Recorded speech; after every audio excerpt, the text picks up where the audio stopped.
जय सच्चिदानंद जी। तो आज आपको लेकर चलते हैं श्री कृष्ण द्वारा मठ तपोभूमि आगरा। हम जा रहे थे श्री छपरा दर्शनों के लिए, तो हमने नाइट स्टे किया श्री आगरा मठ तपोभूमि और सोचा आपको भी दर्शन करवा दें। बहुत ही प्यारा मौसम है। सुबह सुबह अमृत वेला में हम उठे, श्री गुरु महाराज जी की पावन महा आरती हमने ली और फिर मैंने एक छोटी सी वीडियो बनाई गेट से लेकर के अंदर तक की, तो आपको भी दर्शन करवाना चाहता हूँ। देखिए आगरा तपोभूमि का ये विहंगम दृश्य है, कैसे ये अमृत वेला में श्री गुरु महाराज जी की ये पावन आरती विनती छंद स्तोत्र गुरु महिमा हो रही है। और ये आगरा तपोभूमि एक ऐसा स्थान है, ऐसा पावन पवित्र, ऐसी तपोस्थली है। ये देखिए आप, श्री कृष्ण द्वारा मठ तपोभूमि नगलापदी बाईपास आगरा, और इसके संस्थापक श्री स्वामी परमहंस दयाल जी महाराज जी, जिन्हें आप प्रथम पातशाही जी कहते हो, उन्होंने इस आश्रम की स्थापना की थी। इसका नाम कृष्ण द्वारा रखा गया था और उनके जितने भी आश्रम होते थे सबका नाम वो कृष्ण द्वारा ही रखते थे। और ये उनकी दंत समाधि है, प्रथम पातशाही श्री स्वामी अद्वैतानंद जी महाराज जी, हमारे हृदय सम्राट दादा गुरुदेव भगवान, जिन्हें हम प्यार से कहते हैं। 1912 में श्री स्वामी परमहंस दयाल जी महाराज जी ने इस आश्रम की स्थापना की थी। देखिए सुबह सुबह अमृत वेला में ये आरती का दृश्य है। हमने आरती ली, श्री गुरु महाराज जी के पावन दर्शन किए। इतने रूहानी दर्शन, इतना आनंद, इतना सुकून रूह को मिला कि वर्णन नहीं किया जा सकता। बड़ा आनंद आया। तो ये वो धूना है, ये वो पवित्र धूना है जिस पर श्री दादा गुरुदेव भगवान श्री परमहंस दयाल जी महाराज जी ने श्री नंगली निवासी भगवान जी श्री स्वामी स्वरूपानंद जी महाराज जी को तपस्या पर बिठाया था और कहा था जब तक मेरा आदेश नहीं होता तब तक आपने तपस्या करनी है। और ये वो अखंड धूना है, तब से ये चला आ रहा है, तब से ही ये चला आ रहा है। और ये वो पावन गुफा है जिस पे आदेश हुआ था कि इस गुफा में बैठना है। तो श्री नंगली निवासी भगवान जी कभी इस गुफा में बैठते, 40-40 दिन बीत जाते, महीनों बीत जाते और श्री गुरु महाराज जी अपनी अखंड समाधि में लीन रहते। ये वो पवित्र स्वरूप है। देखिए कैसा ये स्वरूप है अलौकिक। ऐसी साधना की इतने कमज़ोर तिनके के समान हमारे नंगली निवासी भगवान हो गए कि धरती आसमान कांप गए उनकी इस घनघोर तपस्या को देखकर। और दादा गुरु महाराज जी भी प्रसन्न हुए और उनको वरदान दिया, कभी राम बने, कभी कृष्ण बने, कभी नानक रूप कहाए हैं, यही तो मेरे हारा वाले संत रूप धर आए हैं। तो उस परम पद का उन्हें वरदान दिया। श्री गुरु महाराज जी की इस पावन गुफा में देखिए एक बुजुर्ग दंपति अमृत वेला में नित्य प्रतिदिन आते हैं और अपने शरीर पर, जैसे वो पुराने बुजुर्ग हमारे कहते थे ना कि हाथ मुंह कान ढांप के नाम निरंजन ले, भीतर के पट तब खुले जब बाहर के पट दे। तो ऐसी ही घनघोर ये सुमिरन में लगे हुए थे और नित्य प्रतिदिन ये ऐसा ही करते हैं। श्री गुरु महाराज जी की उस आभा को, उस फीलिंग्स को, उस वाइब्स को लेते हैं और हरिहर की ध्वनि को सुनते हैं। ये श्री गुरु महाराज जी की गौशाला है और यहाँ से हमें दूध मिलता है इन गौ माताओं से। जो प्रसाद हम जब जाते हैं तो लस्सी का प्रसाद, दूध का प्रसाद भरपूर रहता है।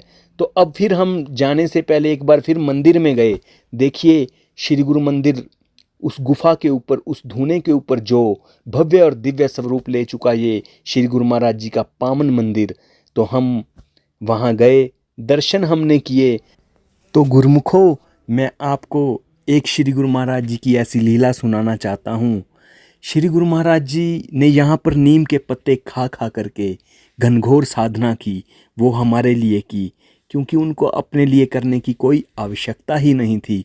वो तो पार ब्रह्म परमेश्वर का अवतार थे, वो तो राम थे, वो तो कृष्ण थे, वो तो नानक थे, वो तो कबीर थे। और यहाँ पर श्री गुरु महाराज जी ने ऐसी ही साधना की, ऐसी ही साधना की कि यहाँ की गुफा के अंदर से आवाज़ आनी शुरू हुई, हरिहर हरिहर। धूने में से आवाज़ आ रही है, हरिहर हरिहर। पेड़ों में से आवाज़ आ रही है, हरिहर हरिहर। जब ऐसी साधना उन्होंने की और हर जगह से हरिहर हरिहर की ध्वनि गूंजने लगी, तो वहाँ जो लोग आया जाया करते थे स्थानीय। तो उन्होंने जब ये कौतुक देखा, ये चमत्कार, ये लीला देखी, तो लोगों ने उनको हरिहर हरिहर बाबा कहना शुरू कर दिया। तो वहाँ से श्री गुरु महाराज जी हरिहर बाबा के नाम से विख्यात हुए। तो ऐसी श्री गुरु महाराज जी की लीला है।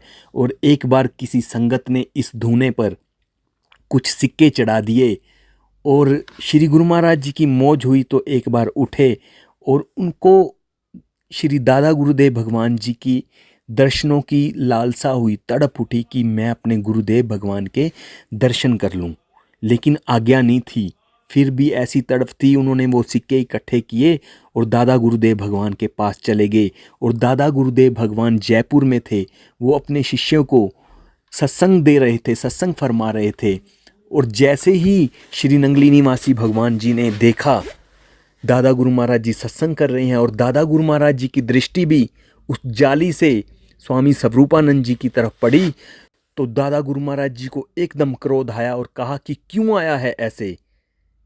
जब तक तेरे को आज्ञा नहीं थी, किसका आदेश हुआ है?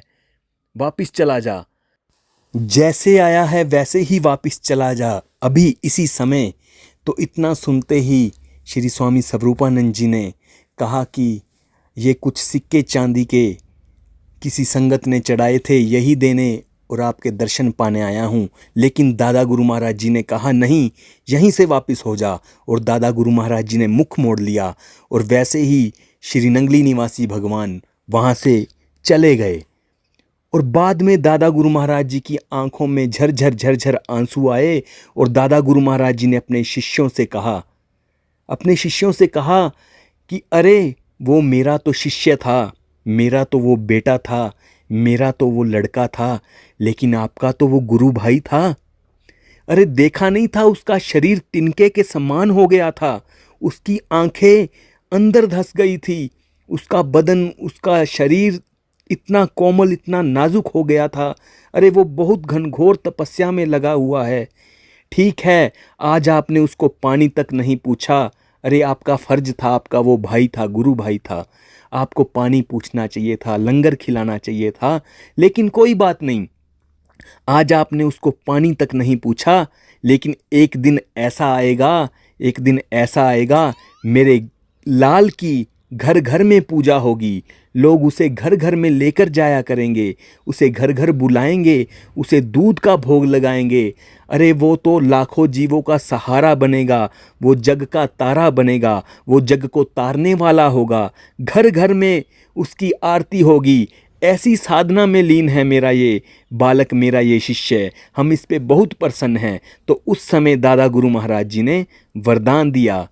तो उसके बाद श्री नंगली निवासी भगवान जी कालांतर में, आने वाले समय में ऐसे विख्यात हुए, ऐसे सिद्ध, ऐसे महापुरुष, ऐसे भगवान हुए कि उन्होंने जो दादा गुरु महाराज जी का जो शब्द चलाया था, उसका डंका पूरे संसार में, विश्व में बजा दिया और हजारों हजारों संत बना करके इस संसार को दे दिए, जो आज भी विश्व के अंदर गुरु नाम का, नंगली के नाम का डंका बजा रहे हैं।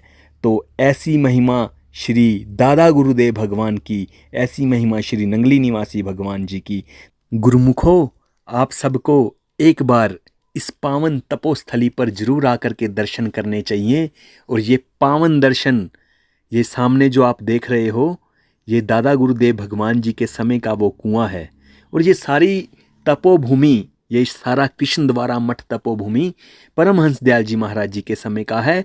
तो गुरुमुखो, एक बार इस पावन तपोस्थली पर, श्री नंगली निवासी भगवान जी की पावन इस तपोस्थली पर आपको जरूर आना चाहिए, जरूर दर्शन करने चाहिए। हरिहर बाबा जी की सदा ही आप पर कृपा बनी रहेगी। बोलो श्री नंगली निवासी भगवान की जय, बोलो श्री हरिहर बाबा जी महाराज की जय, बोलो श्री स्वामी परमहंस दयाल जी महाराज की जय। धन्यवाद। गुरुमुखों, मैंने कुछ श्री गुरु महाराज जी के लिए कई बार थे शब्द प्रयोग किया, लेकिन वो तो हैं, थे और रहेंगे। तो जय सच्चिदानंद, कोई गलती हुई तो माफ़ करना। धन्यवाद।